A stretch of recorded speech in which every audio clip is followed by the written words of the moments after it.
अस्सलाम वालेकुम। Pakistan affair series episode number 12। आज का जो हमारा टॉपिक है वो है round table conferences.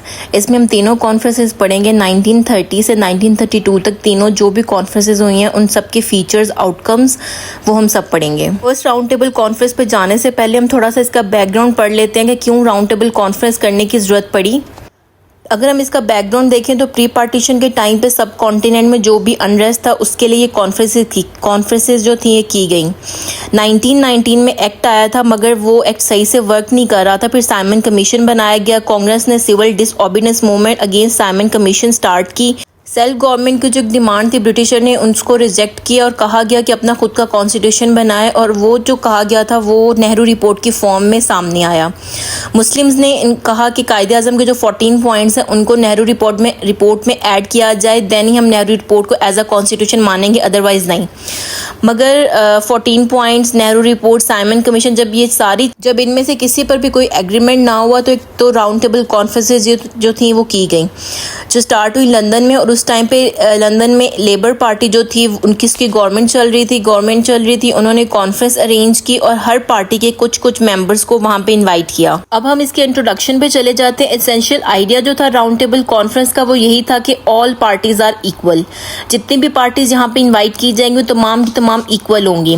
3 round table conferences हुई 1930 से 1932 तक हुई ब्रिटिश गवर्नमेंट और इंडियन पॉलिटिकल पार्टीज के दरमियान में, जिसमें ये डिस्कस किया गया कि कॉन्स्टिट्यूशनल जो रिफॉर्म्स हैं इंडिया में वो किस तरीके से लाया जाएगा और कौन सा कॉन्स्टिट्यूशन जो है वो सामने रखा जाएगा। 19 नवंबर 1930 में राउंड टेबल कॉन्फ्रेंसेस स्टार्ट हुई और 1932 दिसंबर में एंड हो गई। 1930 में मुस्लिम लीडरशिप डिवाइड हुई 2 पार्ट्स में। कुछ लोग लंदन चले गए जिन्होंने राउंड टेबल कॉन्फ्रेंस में जाके पार्टिसिपेट करना था, और कुछ लोग ब्रिटिश इंडिया में ही रह गए क्योंकि वहाँ पे इलाहाबाद का जो इजलास होना था उसमें पार्टिसिपेशन थी उनकी। तो इस तरीके से 2 पार्ट्स में डिवाइड हुई।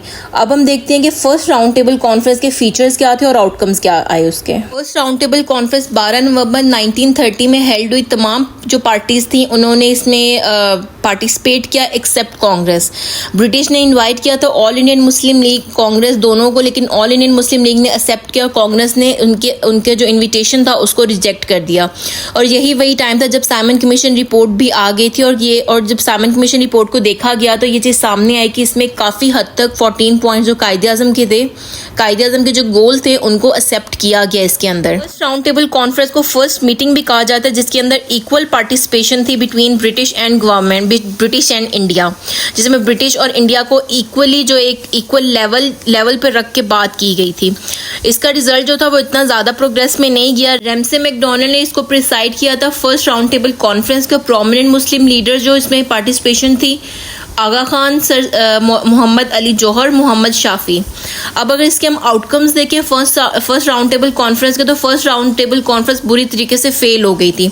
एक तो इसकी फेलियर की रीज़न थी कि कांग्रेस की पार्टिसिपेशन नहीं थी इसके अंदर। यहाँ पे जो हिंदू थे वो बात करते थे पावरफुल सेंट्रल गवर्नमेंट की, और मुस्लिम जो थे वो बात करते थे फेडरेशन ऑफ ऑटोनोमियस प्रोविंसेस।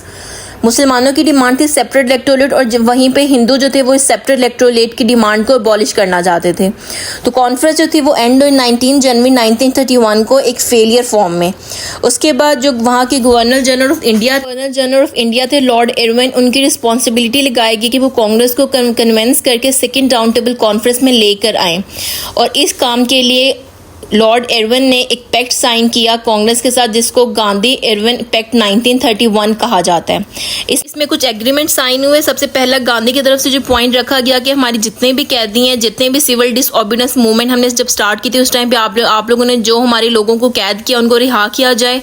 और गवर्नर जनरल की तरफ से जो एक डिमांड रखी गई थी कि ब्रिटिश प्रोडक्ट्स के ऊपर जो आपने बैन लगाया हुआ है उस बैन को हटाया जाए और कभी दोबारा नहीं लगाया जाएगा। तो एग्रीमेंट जो है कांग्रेस एग्रीमेंट साइन हो गया, और एग्रीमेंट होने के बाद कांग्रेस जो थी वो कॉन्फ्रेंस में चली गई।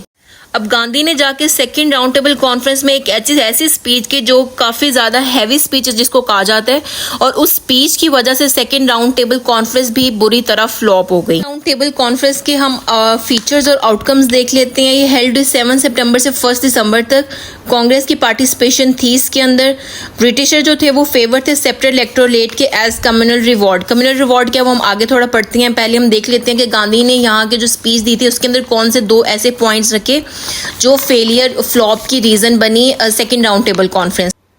गांधी ने सबसे पहला पॉइंट अपनी स्पीच में उठाया कि we are only real representatives of British India.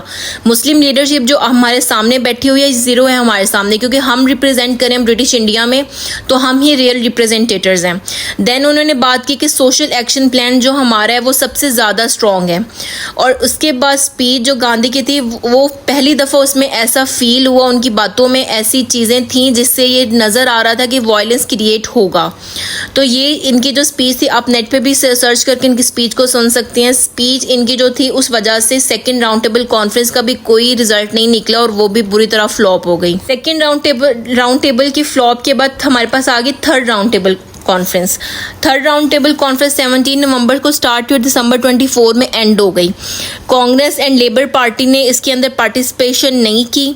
मुस्लिम जो थे वो कंटिन्यू यही डिमांड कर रहे थे, इसके अंदर रेजिटरी पावर्स की डिमांड कर रहे थे। अब जो आउटकम इस राउंड टेबल कॉन्फ्रेंस का आया, आउटकम यही आया कि ब्रिटिश गवर्नमेंट ने जब देखा कि तीनों पार्टीज जो हैं, तीनों जो हैं Britishers, Congress, all Indian Muslim league, तीनों किसी एक पॉइंट के ऊपर एग्री नहीं हो रही, तो उन्होंने क्या किया, उन्होंने एक वाइट पेपर पब्लिश कर दिया। उस वाइट पेपर में उन्होंने तीनों कॉन्फ्रेंसेस के जो मेन पॉइंट्स थे, जो प्रोमिनेंट पॉइंट्स थे, उन पॉइंट्स को हाईलाइट करके लिखा और फिर उस पेपर को आगे सिलेक्टिव कमेटी को दे दिया। उन्होंने उसको एज अ फाइनल रिपोर्ट के तौर पे उसको पब्लिश कर दिया। इनके दोनों हाउसेज ने उस पेपर को, फाइनल रिपोर्ट को एक्सेप्ट किया, उस बिल को एक्सेप्ट किया और 4 जुलाई 1935 को कॉन्स्टिट्यूशन ऑफ इंडिया आ गया।